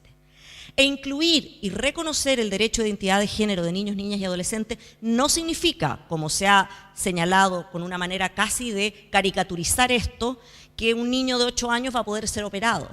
Lo que significa es que le vamos a poder reconocer su nombre, ayudar en el tránsito, ¿ya? Y además vamos a poder generar eventualmente la ayuda profesional competente. ¿Para qué? Para que, como lo han dicho los pocos endocrinólogos a cargo de esta, o que se han dedicado a esta materia, desde los 16 años en adelante, porque no es antes, se evalúe si es necesario hacer un proceso de hormonización o no, y luego, ya adulto, para decirlo, de los 18 años en adelante, eventualmente decida si quiere algún tipo de intervención quirúrgica, ¿ya? Es decir, si descubre que además de eventualmente ser una persona transgénero, es una persona transexual, que requiere su adecuación corporal, que no es, o el mal llamado cambio de sexo. Y entonces ahí tenemos un espacio en que la regulación es claramente, y esto repito es una opinión personal, aunque compartida por muchos colegas con los cuales hemos visto lo que ha sido el último tiempo, compleja. Y se suma a ello a la importancia que ha tenido en el último año, que tuvo en el último año la tramitación, la responsabilidad parental, entre comillas, entendida como un derecho de los padres. Ya lo planteaba Andrés, la pregunta va a ser qué pasa cuando ambos padres se opongan, ¿ya?, para ese niño o niña de 15, 16 años que desea ir a un tribunal. Y no es menor, puesto que Chile, que no cuenta con cifras oficiales en materia de personas trans, de orientación sexual, más que los escasos datos del censo, que hoy día yo creo que tiene tan mala fama que nadie pesca, si me permite la cosa coloquial, lo que el censo puede aportar, pero en materia trans no tenemos ahí datos estadísticos oficiales. Pero sí tenemos informes bastante rigurosos en la metodología que han surgido de organizaciones de la sociedad civil, como Todo Mejora, como la encuesta T de OTD, que muestran que hay un porcentaje que tal vez no es menor, porque bastaría con que sea un niño o niña, en que son los padres, es decir, el entorno familiar, ese primer espacio de socialización donde se produce la vulneración. Y entonces hoy día tenemos esa situación, el menor de 14 no puede, pero además el que tiene entre 14 y 18, si tiene padres que no sean apoyadores, también queda en una situación de indefensión, de la cual la ley no se hace cargo. También me parece sumamente relevante y también lo anunciaba Andrés, la falta, y va de la idea que señalaba hace un rato, esta falta de mirada holística o integral, porque esta ley podría funcionar mucho mejor si fuese hermanada, coordinada con políticas en los dos ámbitos que son más relevantes respecto a la infancia, si miramos las políticas públicas, y esto puede ser debatible, educación y el ámbito sanitario, ¿ya? Y esa coordinación no está prevista. Y por lo tanto, ahí también podemos encontrar una situación en que un niño de 14 que pudiese tener el apoyo de la madre o del padre, que pudiese hacer su cambio, podría no encontrar ya el apoyo en el ámbito sanitario, ya pensemos, como ya lo planteaba, todo lo que supone los procesos de hormonización que eventualmente pueden llegar tarde, y por lo tanto puedes tener un niño de 15 o 16 años que tenga necesidades que son propias de la corporalidad que tiene y que no sean atendidas, ¿ya? Y en el ámbito de la educación ni hablar, porque sin duda después de la familia los datos muestran que es el peor, un ámbito de clara vulneración. Y esto hoy día, en el año 2018, se hace mucho más crítico por varias razones, y yo me voy a referir a una muy concreta por la formación y desde donde yo trabajo, que es el tema de los avances internacionales en esta materia. Y en particular, y ya con esto voy a ir cerrando, me quiero referir a lo que ha hecho el Sistema Interamericano de Protección de Derechos Humanos, del cual Chile es parte, porque en inicio de este año 2018 emite un pronunciamiento a petición de Costa Rica, lo que se llama jurídicamente una opinión consultiva, y ahí plantea que el derecho a la identidad de género forma parte del derecho a la identidad, que debe ser garantizado por los estados, y plantea que una forma de garantizar es reconociendo o creando procedimientos adecuados. Hasta ahí entonces nosotros podemos decir que con todas las críticas que se pueden hacer a la ley, evidentemente estamos cumpliendo. El problema es que luego esa misma opinión consultiva señala que respecto de los niños, niñas y adolescentes también se debe reconocer y también se deben contar con procedimientos adecuados, sin limitaciones de edad y además velando, por cierto, por los principios propios del desarrollo de la infancia, autonomía progresiva, interés superior, supervivencia, que evidentemente no son los mismos que hay que pensar en un procedimiento para adultos. Y fíjense que para los críticos del derecho internacional, en mayo de este año, el 29, la Corte Suprema emitió una sentencia a propósito de la negativa de un juez a cambiar el nombre y sexo de una persona porque no estaba operada, es decir, aquella construcción binaria que en el fondo es, si usted quiere ser hombre, tiene que mostrarme que tiene una corporalidad de hombre porque eso es ser hombre. Bueno, eso llegó a la Corte Suprema y la Corte tomó esta opinión consultiva y otros antecedentes internacionales para decir que eso era obligatorio en Chile y que efectivamente desde ciertos principios que están en general bastante reconocidos, como el principio pro persona, a favor de la dignidad, etcétera, debemos entonces, en este caso particular de la situación que se había judicializado, hacer el cambio y por lo tanto, a partir de ahí nosotros podríamos entender que hay una comprensión de la institucionalidad, al menos desde el Poder Judicial, que plantea la obligatoriedad de estos estándares. Si bien Chile no tiene un sistema de precedente que obligue jurídicamente a los jueces, Chile sí tiene un sistema que yo no sé si es por miedo, por temor, por respeto, cualquiera sea la impresión que ustedes tengan, pero sí las sentencias de la Corte Suprema generan en muchos casos, no en todos, un cierto, no es jurídico lo que voy a decir, pero para que lo entendamos todos en el auditorio, que entiendo, hay personas, claramente muchas personas que no vienen de mi facultad, para decirlo así, de la carrera de Derecho, un patrón de comportamiento. Y entonces, por lo tanto, vemos que aquí hay una disociación entre lo que por un lado sale como proyecto de ley, entre comillas, de lo que la justicia está haciendo. Y entonces deja abiertas varias preguntas, como por ejemplo, ¿se podrá seguir usando lo que hemos tenido hasta el día de hoy, amparado justamente en esta jurisprudencia, y que hayan niños menores de 14 años que pidan su cambio? Esa es una pregunta que todavía no tenemos ahí alguna respuesta. Y frente a esto, obviamente, sin duda que las universidades tenemos un rol, con mucho orgullo el que la Universidad de Concepción en su Dirección de Equidad de Género y Diversidad incluye este tema, forma parte efectivamente de un compromiso de asumir que el rol que tienen las universidades es un rol social con toda la comunidad. Ya creo que va muy acorde además con lo que es el lema de esta Casa de Estudios por el desarrollo libre del espíritu. Y por lo tanto, claro, el llamado que tenemos que hacer, y creo que este diálogo se enmarca en ello, como ya lo decía la directora, es un espacio para que nos formemos, para que comprendamos, para que conozcamos, porque muchas veces aquellos juicios que hacemos, aquellos prejuicios que sostenemos, tienen que ver con un desconocimiento, que al fin de cuentas a lo mejor no es imputable a nadie en particular, sino a todos en lo global, porque hemos construido una sociedad desde el binario, desde modelos pretendidamente correctos, ¿ya? Excluyendo así y no dándonos cuenta que ahí hay vidas a las cuales normalmente vulneramos. Y por lo tanto, cierro con esta frase: creo que los obstáculos no pueden ser nunca la razón por la cual nos sigamos avanzando por una sociedad que sea más inclusiva, ¿ya? Que sea respetuosa, porque a algunos nos toca caminar por la vereda que no tiene piedras, pero hay otros que caminan por una vereda que tiene muchas piedras, y por lo tanto tenemos que ayudar a sacar esas piedras del camino. Muchas gracias, y nuevamente muchas gracias, Andrés.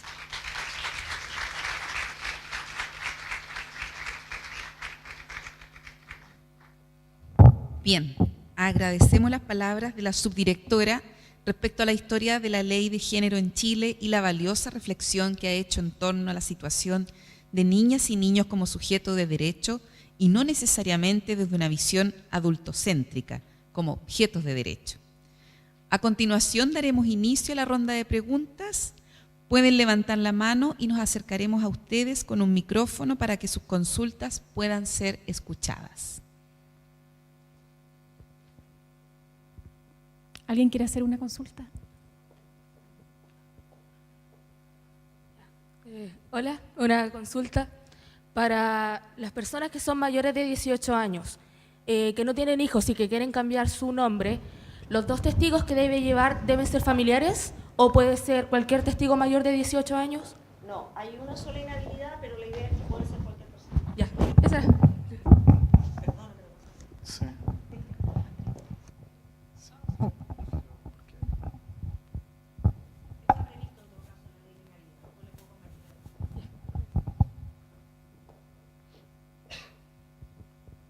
¿Alguien más desea hacer otra pregunta? ¿Alguna consulta? Voy para allá. Hablo fuerte. Grito.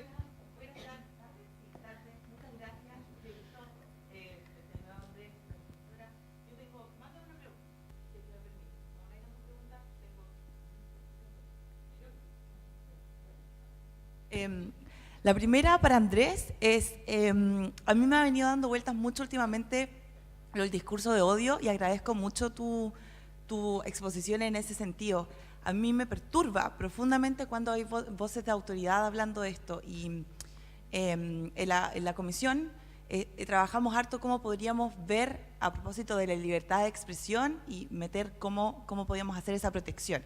Y algo interesante que viene, que todavía no sale, pero que viene 3 casos de mujeres trans, en el que el derecho a la identidad se metió como la expresión de género protegida también dentro de la libertad de expresión.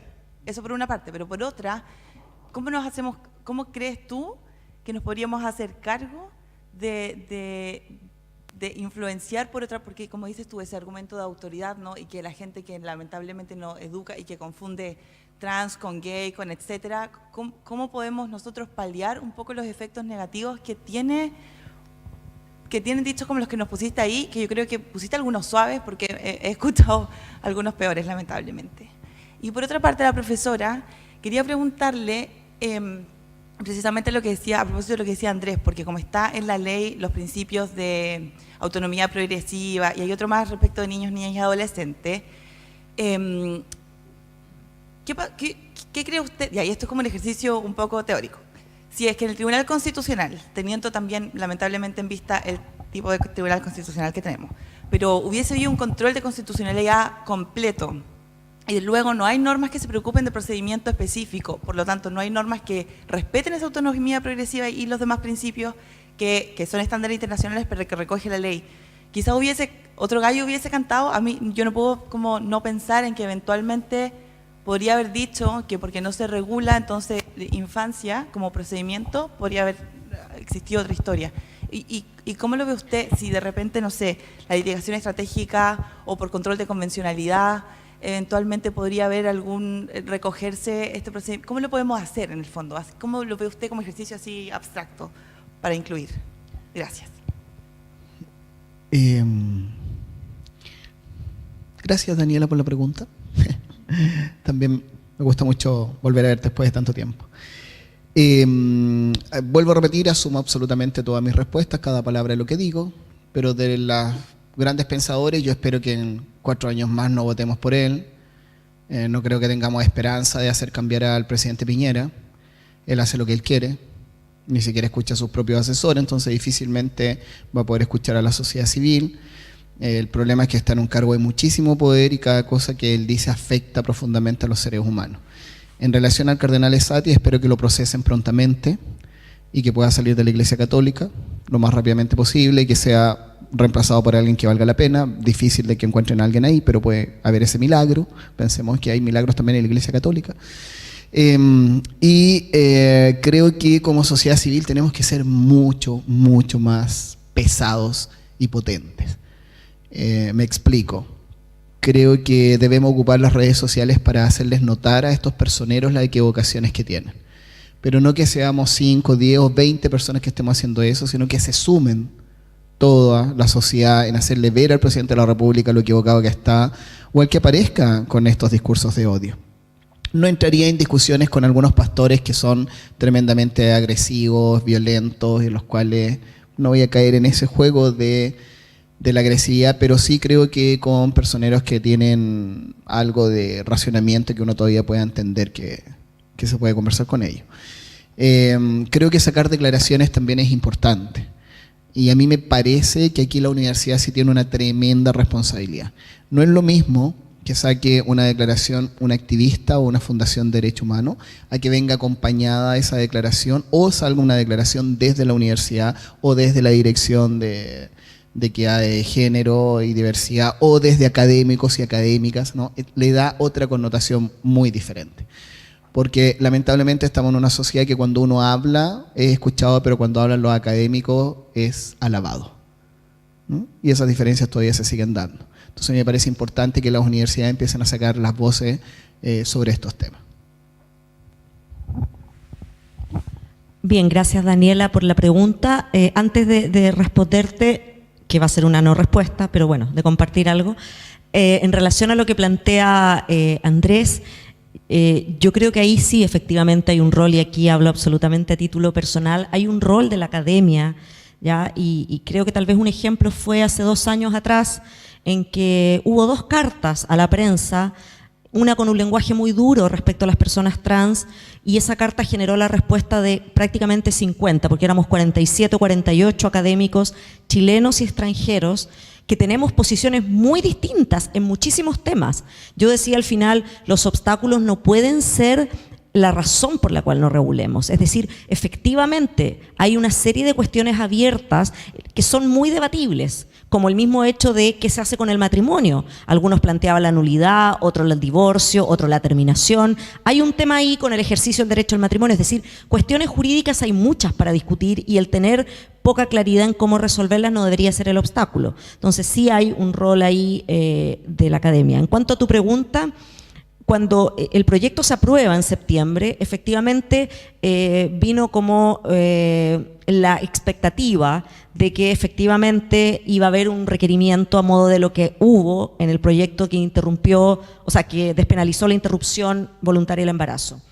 Y por lo tanto, efectivamente se había conversado, digamos, muchos colegas los habíamos hablado, varios o varias, cómo hacer frente a un proyecto que supuestamente iba, o sea, a un requerimiento que iba a plantear una inconstitucionalidad desde el punto de vista de la infancia.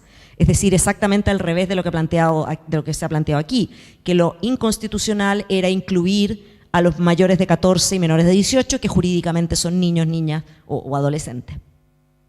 Sin embargo, eso no pasó, efectivamente.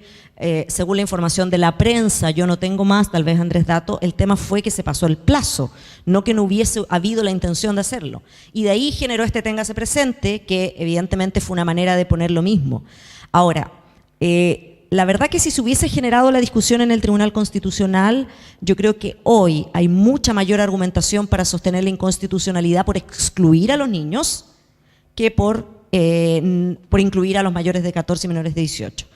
Como ese escenario no se dio, ¿qué alternativas, para decirlo así, se han conversado, se han considerado? Algunas, por ejemplo.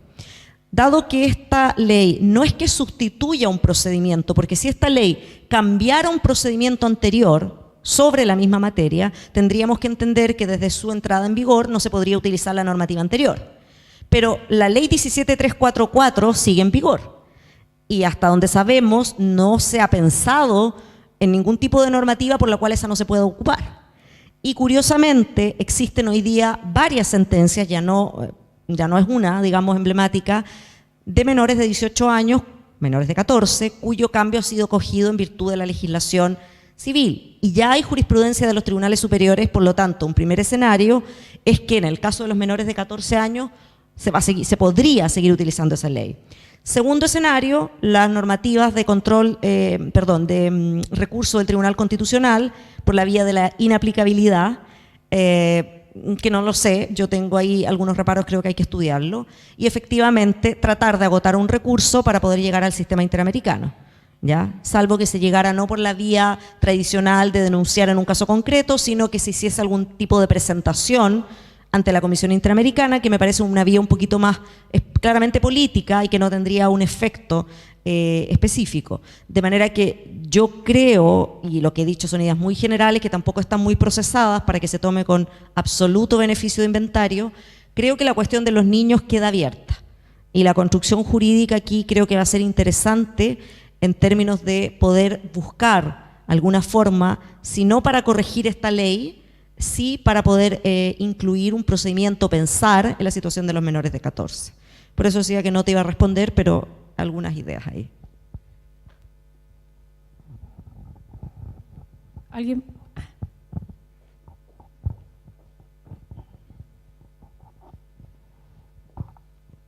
Sumarme muy cortito a los agradecimientos a ambos por el trabajo que han hecho todos estos años.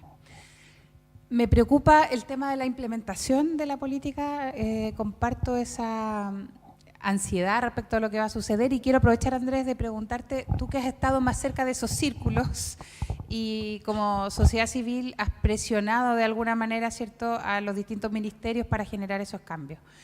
Ese proceso de acompañamiento me recuerda lo mismo que con el tema de las 3 causales y el aborto, ¿no? Cómo vamos delegando en equipos profesionales algo que, ¿cierto?, implica no reconocer la autonomía. Pero bueno, en ese escenario, entendiendo que es el escenario que vamos a tener y que va a implicar ese proceso, ¿cómo ves tú la respuesta de quiénes tendrían que hacer ese acompañamiento, las autoridades con las cuales se han vinculado desde ahí, un poco el debate, como desde dentro? Cuéntanos un poquitito de lo que conoces.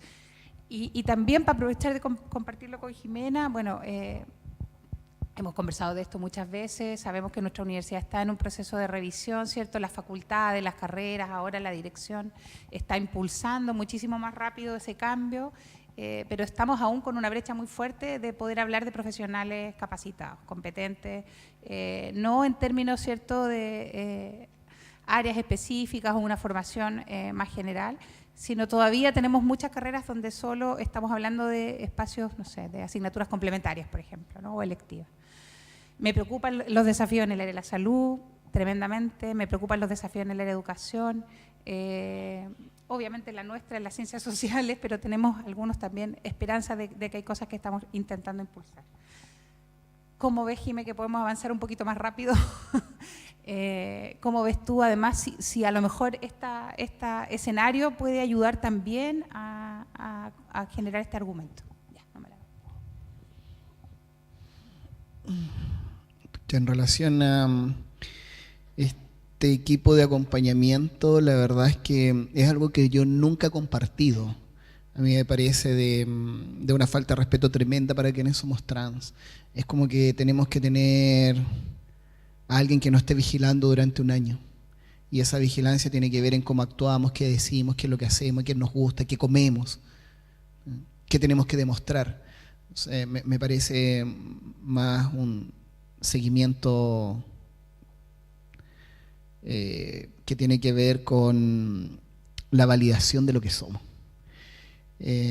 Si yo siento eso teniendo 54 años, me imagino que va a sentir un adolescente con 14, 15 años que esté en ese seguimiento un año. Porque va a sentir la presión que durante un año va a tener que actuar como quiere el resto que actúe, no ser él ni ella. Y con el temor cada día de no tener ese certificado al término del año. De las conversaciones extraoficiales sostenidas con gente de gobierno, deberían haber psicólogo y psiquiatra. Entonces volvemos de nuevo a esta mirada patologizante de lo que somos las personas trans. Psicólogo y psiquiatras, ¿para qué? Como dice el presidente de la República, ¿para corregirnos? Como si hubiese algo que tuviéramos que corregir. Nunca he estado de acuerdo con eso. Entonces yo creo profundamente en la manifestación que cada uno y cada una hacemos de nuestra identidad de género, aún teniendo 7, 8 años, aún teniendo 4 años. Conozco una cantidad de niños y niñas que están haciendo y viviendo su proceso. El acompañamiento no tiene que ir con el tener el certificado al final del año. El acompañamiento tiene que ir con ir a ese colegio donde está para ir a capacitar, ir a ese CEFAM donde está inscrito para ir a capacitar. Ese es el tipo de acompañamiento que necesitamos.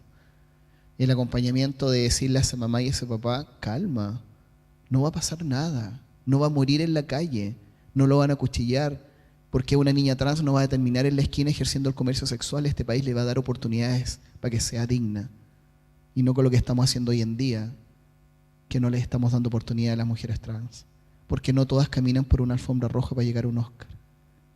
La gran mayoría camina por alfombras rojas de sangre, de sus compañeras o de sus propias vidas, y ahí hay una diferencia. Y el acompañamiento que tenemos que dar es en dignidad, no para que nosotros demostremos lo que somos. Entonces a mí me parece que la responsabilidad del Estado es para capacitar a salud, para capacitar a educación. Ahí sí, pero no para entregarnos un certificado después del año. Y además también me pongo a pensar, y lo conversaba la otra vez con un adolescente, me decía, yo tengo 16 años, prefiero esperar hasta los 18, porque voy a estar en un programa de acompañamiento donde sé que van a estar mirando todo el día. Me decía, voy a andar caminando y voy a sentir que tengo un GPS sobre mí. Para eso prefiero esperar. Llego a los 18 y voy al registro civil. Textual, me dijo que en el registro civil capaz que me atiende una señora que me va a mirar y me va a decir, usted qué cosa rara es, pero prefiero eso a tener un GPS un año dando vueltas sobre mi vida. Entonces no tengo una respuesta concreta para eso.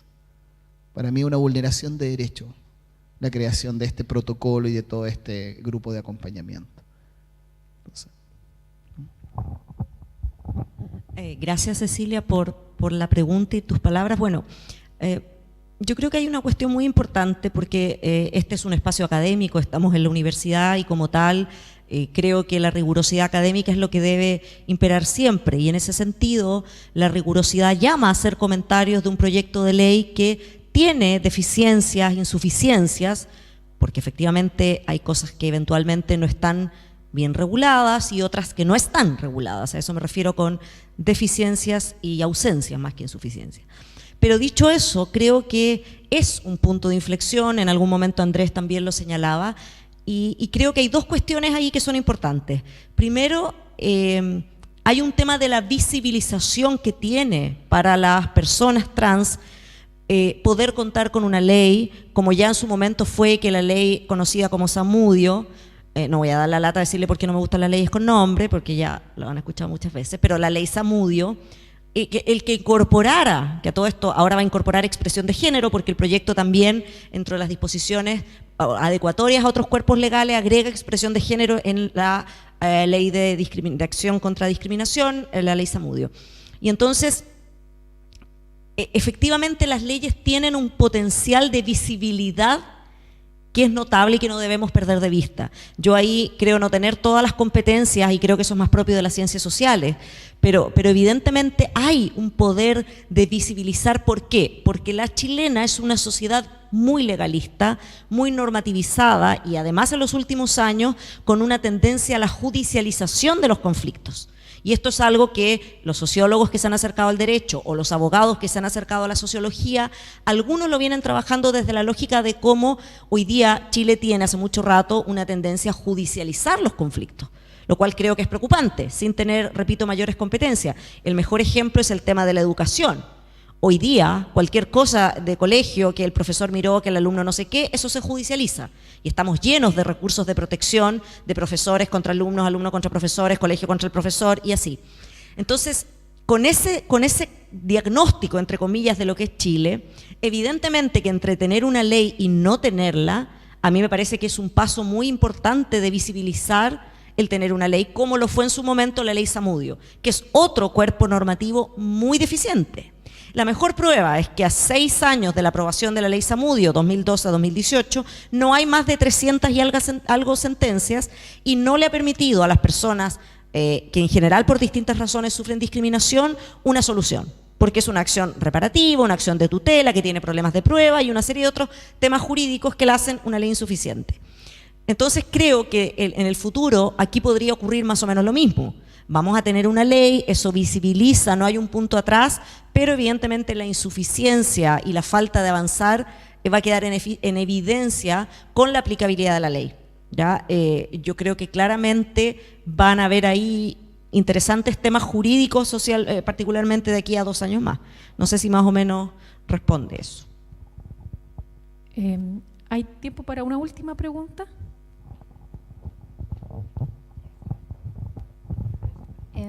Hola, mi nombre es Valentina. En realidad es una pregunta más o menos básica, según yo, y un poco personal a Andrés. Lo que pasa es que últimamente en redes sociales he visto un fenómeno de no se visibiliza y se invalida la pansexualidad, diciendo que, o sea, como argumento en realidad que es una definición bifóbica y transfóbica. En realidad quería ver tu punto de vista, porque yo al menos no estoy a favor de eso, porque me parece, perdonando el término, estúpido estar en una comunidad, invalidar algo que todos nosotros queremos validar. Al menos yo, si fuera pansexual, me sentiría muy mal invalidando si otros me dicen, oye, tu orientación sexual no es válida por esto, otro, cuando yo en realidad no ejerzo, por ejemplo, transfobia o bifobia. Entonces quería saber en realidad un punto de vista un poco más como de poder, entre comillas, de alguien que en realidad sabe sobre la materia. Bueno, muchísimas gracias por su pregunta y la opinión que tiene de mí. Solo tengo conocimiento sobre la materia, trato de aportar humildemente desde lo que sé. Me encantaría que todos los seres humanos fuéramos pansexuales, de partida, porque creo profundamente en que uno se enamora de la persona. ¿Cuál es la identidad? Y yo sobre todo siendo trans, ¿no? ¿Cuál es la identidad de género de esa persona? ¿Cuáles son los genitales que tiene entre las piernas? Para mí no es la preocupación. Pero sí mi preocupación es cuáles son los valores y los principios que tiene esa persona. ¿Cuáles son sus ideales? ¿Dónde están puestas sus energías para luchar en la vida? Eso me interesa muchísimo más. Y entonces no comparto con aquellas personas que descalifican a otras orientaciones sexuales o otras manifestaciones desde la orientación sexual diversa que pueda existir. Y de verdad me encantaría que esta sociedad se transformara en una sociedad pansexual, aunque puedo recibir mis críticas por lo que acabo de decir, pero creo que seríamos mejores personas y mejores seres humanos desde ese punto de vista. Yo quisiera complementar a la respuesta que esto tiene que ver con algo que también es un rol de las universidades, pero en general del aparato estatal y de la sociedad civil, que es el tema de la educación sexual. ¿Ya? Chile no tiene un modelo de educación sexual, no tiene una ley, y la verdad que cuando escuchamos en lo general, y esto puede matizarse de muchos colores, tendemos a pensar que educación sexual tiene que ver con enseñar el uso del preservativo, las técnicas de reproducción, etcétera, y no pensamos en que la educación sexual también supone, en los estándares contemporáneos, la idea de por qué se construyen determinadas relaciones de poder en la sociedad. Y eso tiene que ver con construcciones asentadas en una cultura, como lo decía, androcéntrica, en una cultura que en muchos casos es patriarcal, es machista, y que eso deriva además en la construcción de un montón de aspectos de la vida. Y entonces, frente a su pregunta, Valentina, que lo que ocurre, muchas veces las personas asocian, dadas estas construcciones, todos los temas que tienen que ver con la sexualidad, comillas, diversa, expresión que también ya desde ya debería ser cuestionable, con aspectos negativos de la vida sexual, ¿ya? Con una invisibilización del placer que puede o debe entregar el cuerpo a una persona, y además con construcciones estereotipadas sobre que la única forma de placer válida, correcta, es entre un hombre y una mujer, ¿ya? Y por lo tanto, si no avanzamos también ahí, va a ser muy difícil que la sociedad abiertamente pueda entender que efectivamente hay personas para quienes la sexualidad no es relevante desde el punto de vista de lo erótico y lo afectivo, para otras que es muy relevante, o que existan orientaciones sexuales como la pansexualidad o la bisexualidad, que también es muy cuestionada. Y el otro gran cuestionamiento es porque la pansexualidad desaparece o hace desaparecer el binario. Porque si nosotros pensamos en la homosexualidad, homo no viene de hombre, viene de igual. Y la homosexualidad funciona bajo el binario. Hombres a los que le gustan hombres son gay, mujeres a las que le gustan mujeres son lesbianas. Por lo tanto, lo que buscaría una persona homosexual siempre va a ser aquel que es igual, ¿ya? Pero desde esa lógica del binario. Entonces la pansexualidad irrumpe efectivamente para romper la lógica del binario o romper la lógica de la genitalidad como algo que debe comandar la atracción, el afecto, lo erótico. Eso.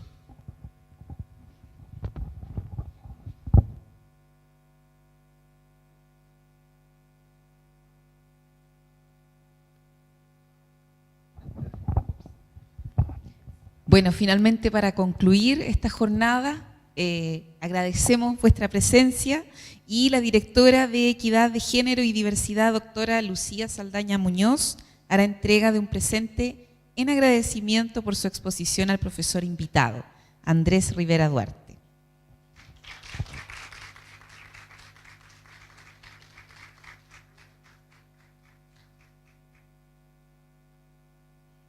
De esta forma damos por concluida la conferencia de diálogos universitarios sobre equidad de género y diversidad. Agradecemos su participación y les invitamos a los futuros encuentros.